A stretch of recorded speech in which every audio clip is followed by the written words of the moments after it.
geluk aan weekuitdaging 8 tot 14 November se gedigte wenner.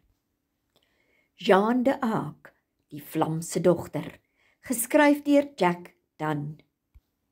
Ek dra nie staal nie, net geloof, 'n kind met stemme in die wind.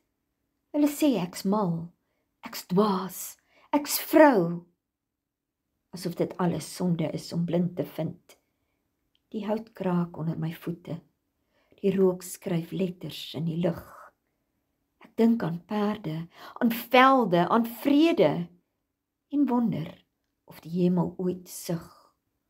Onder die gewig van geregtigheid staan ek sonder kroon of skild. Maar my naam sal bly soos kole gloei, selfs as my liggaam swig en stilt. Ek word vuur, ek word lig, ek word die stem wat nooit vergeet. Stil getuienis van geloof se prys, geskryf in rook, gesluit met sweet. Voorgelees en saamgestel deur Christa Diedriks.